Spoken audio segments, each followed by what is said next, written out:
Vereadores acatam vetos do Executivo durante a 17ª sessão ordinária. Projeto de lei garante direitos básicos sociais a ambulantes da cidade. Debate sobre terceirização traz centenas de pessoas ao plenário do Poder Legislativo. E ainda, iniciativa de estudantes da cidade chama a atenção para artistas esquecidos pelo grande público. Confira essas e outras informações da cidade no Notícias de Jacareí, que começa agora.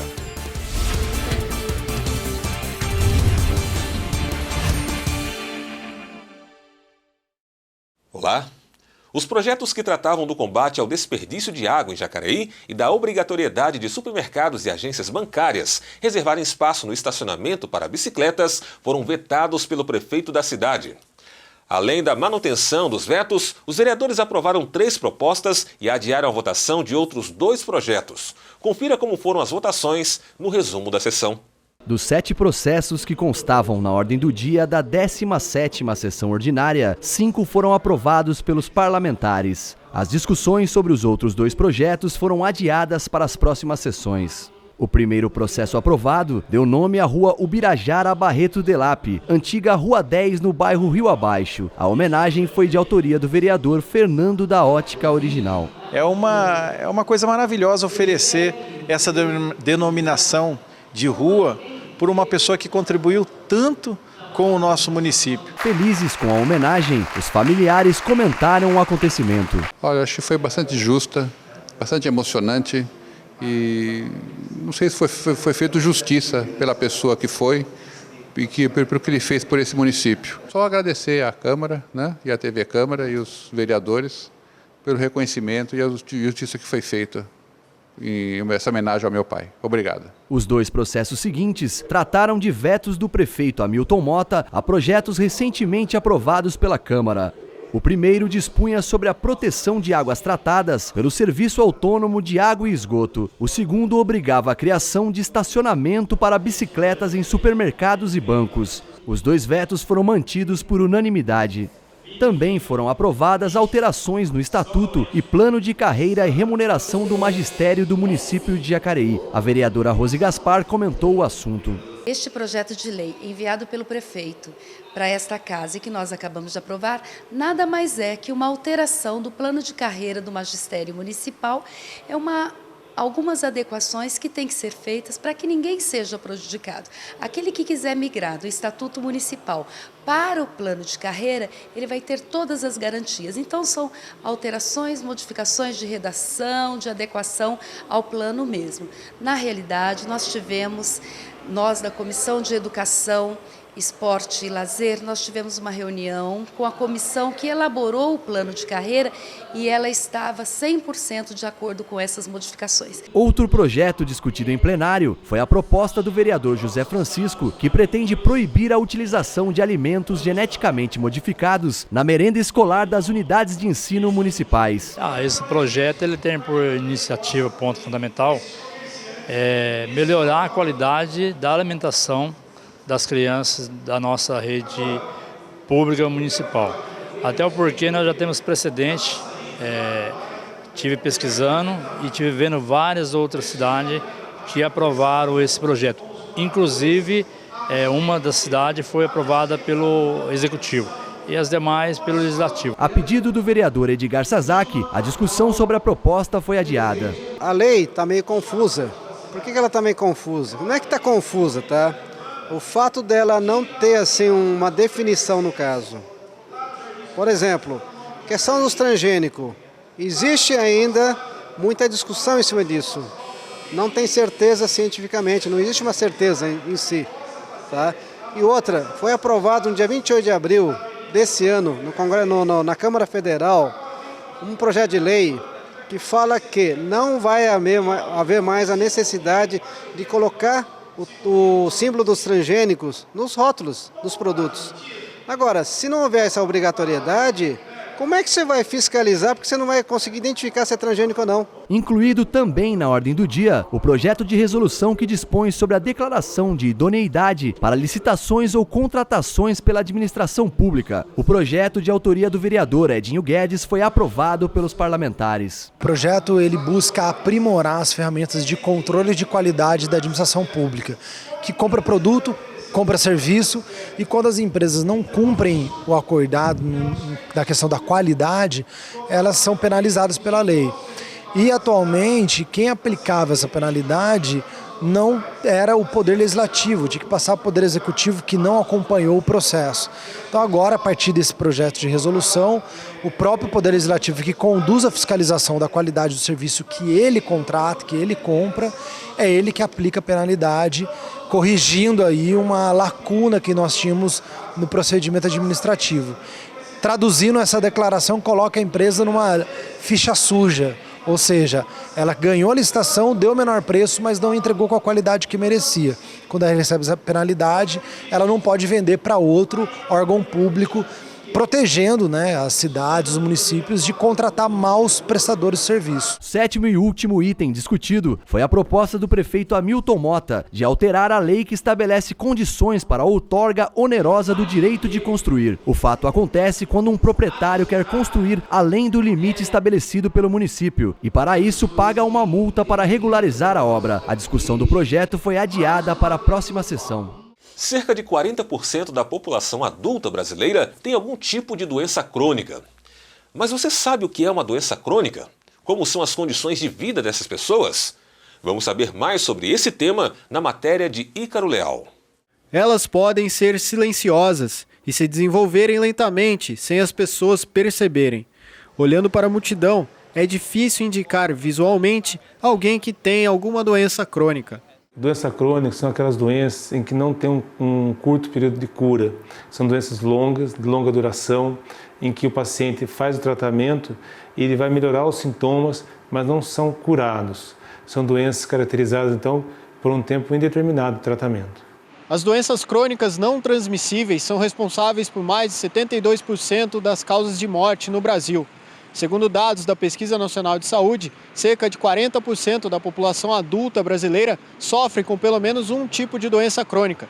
Este número é equivalente a quase 60 milhões de brasileiros. As doenças crônicas mais comuns são diabetes mellitus, hipertensão arterial, o próprio câncer, considerado uma doença crônica, doenças pulmonares como bronquite, são casos clássicos de doenças crônicas. O diabetes é um dos exemplos mais comuns e atinge cerca de 9 milhões de brasileiros. Essa doença ocasiona a falência do pâncreas, que é responsável pela produção de insulina. Está dividida em 3 tipos. O tipo 1, o pâncreas não funciona. Aí o portador ele tem que usar a insulina para estar fazendo a vez do pâncreas. O tipo 2, o pâncreas funciona, só que em pouca quantidade. Aí o portador de diabetes tem que usar o comprimido para estar estimulando o pâncreas a produzir a insulina. E o gestacional, a mãe adquire quando está grávida e quando ela tem o bebê pode sumir o diabetes ou continuar. É uma doença em que o paciente que seguir o tratamento pode ter uma boa qualidade de vida, mas se não tomar cuidados, as consequências podem ser graves. Se a pessoa controlar o diabetes, uma vida normal, não tem problema nenhum. Infelizmente, as sequelas acontecem nas pessoas que não controlam e deixam a doença muito alta. Aí vai ocasionando as amputações e cegueira da pessoa. A doença renal crônica também faz parte desse tipo de doença. Assim como as demais, é silenciosa e imperceptível durante os primeiros estágios. É uma doença em que a função renal, né, ela está totalmente comprometida. Então, só que essa doença ela é progressiva, né, ela tem 5 fases. As 2 primeiras fases, o paciente é assintomático. Da 3ª fase em diante, ele começa a apresentar alguns sintomas e esses sintomas ficam marcantes no final da doença, que é o final da 4ª fase, a 5ª fase da doença, em que o paciente começa a necessitar de terapia de reposição de função renal, que você tem a hemodiálise e a diálise peritoneal e depois ele é encaminhado para transplante. Ela geralmente está ligada com alguma outra doença crônica já existente no paciente. Ela faz parte da evolução de outras doenças crônicas, principalmente a hipertensão e o diabetes. Mais de 20% dos diabéticos com mais de 15 anos de doença, eles já têm um acometimento de função renal em torno da fase 2 para 3. E na hipertensão arterial, a hipertensão arterial ela tanto pode determinar a doença renal crônica, e aí a gente chama de nefroesclerose, como ela pode fazer parte dos sintomas da doença renal. E apesar de o paciente ter uma série de recomendações e restrições, ele vive melhor do que as pessoas que tinham a mesma doença no passado. A terapia dialítica, ela sofreu nos últimos 20 anos uma modificação grande. Então, as máquinas de diálise, elas são mais modernas, elas têm mecanismos de controle que antigamente não existia. O rim é responsável também por regular o tecido ósseo, né? Então, a doença óssea da insuficiência renal também é suprida através de medicamento. Então, a evolução desses pacientes hoje é muito melhor do que há uns anos atrás. Eles estão por toda parte, nas esculturas, nos quadros, nas ruas e na história. Para que eles não passem despercebidos, uma universidade de Jacareí criou um projeto para valorizar os artistas brasileiros e impedir que eles caiam no esquecimento. Maiara da Mata foi conhecer este projeto e conta mais sobre o interesse do público. Confira na reportagem. Eles desapareceram da memória de muita gente por aí. Outros nem os conheceram. Mas afinal, quem são os desaparecidos e como encontrá-los? Este foi o ponto de partida do projeto realizado em uma universidade de Jacareí. O nome do projeto, Desaparecidos. Como era a disciplina de Estética e História da Arte, nós nos reunimos, né, e decidimos que iríamos fazer um projeto específico para a arte. Aí eu dei a sugestão que fosse feito o projeto em cima dos artistas brasileiros, né? Aí na discussão foram discutindo como que o artista brasileiro, mas qual é o artista? Eu não lembro de nenhum artista. Eu lembro de fulano, eu lembro de Beltrano. Eu falei, poxa, os artistas estão desaparecidos da nossa vida. Aí surgiu a ideia, esse foi o pontapé inicial, né? E foi com a intenção de encontrar os grandes artistas brasileiros que 5 alunos do curso de Publicidade resolveram embarcar nessa busca. Experiência válida não só para o trabalho em sala de aula, mas sim um conhecimento para a vida toda. Logo após o início desse desafio que foi imposto para a gente, nós tivemos essa vontade de descobrir realmente quem eram essas pessoas, de onde eles vieram, o que é que eles fizeram. Mas antes, a gente nem imaginava quem eram esses artistas. Alguns deles, por exemplo, um de grande renome nacional, que é o Portinari, que a gente já conhecia algumas obras deles, mas não a fundo. Esse projeto realmente ele alavancou o nosso conhecimento, contanto que despertou essa vontade da gente querer levar isso mais para frente, para as outras pessoas conhecerem quem realmente são esses outros artistas. Como na função do coordenador de curso, a gente tem esse papel de encontrar oportunidades, né, no curso, na matriz curricular, de promover e destacar esses projetos, principalmente quando eles primam pela interdisciplinaridade. Então os alunos pegaram, junto com a professora orientadora, dentro da disciplina de História da Arte, e ali eles conseguiram aplicar diversos conceitos de outras disciplinas que eles já tiveram. Nós selecionamos artistas de períodos diferenciados, né? Aí tem de Cavalcante, a Anita Malfatti, tem a Tarsila do Amaral, que são mais ou menos o mesmo período, mas aí tem também o Portinari. Aí a gente vai mexendo com esse imaginário dos artistas, né? O projeto deu tão certo que os alunos criaram um blog na internet. Os cartazes espalhados pela universidade direcionam um caminho para encontrar e conhecer os desaparecidos. No blog, os alunos disponibilizaram os cartazes com a biografia de cada artista.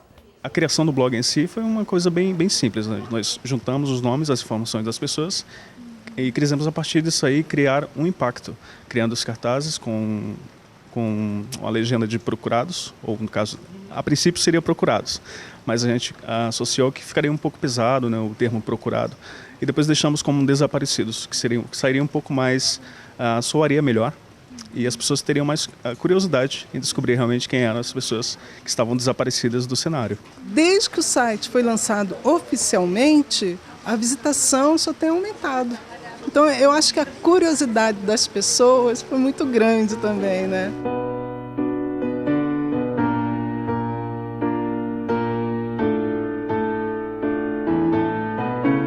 Ficou sendo curioso, né? Artista desaparecido, então chamou a atenção. Desaparecido, você já pensa que a pessoa desapareceu da face da terra, né? Brincadeira à parte, é a cultura brasileira. Hoje está bem escasso mesmo o nosso conhecimento.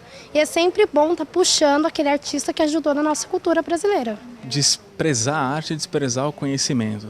Então você tem a oportunidade de transpor um projeto acadêmico para fora dos muros da faculdade, né, para trazer, nesse caso específico, artistas brasileiros à tona, destacar o trabalho deles e atiçar a curiosidade não só dos alunos do curso de comunicação, mas de todos os alunos da faculdade. Isso é muito legal, então é um resgate da própria cultura brasileira.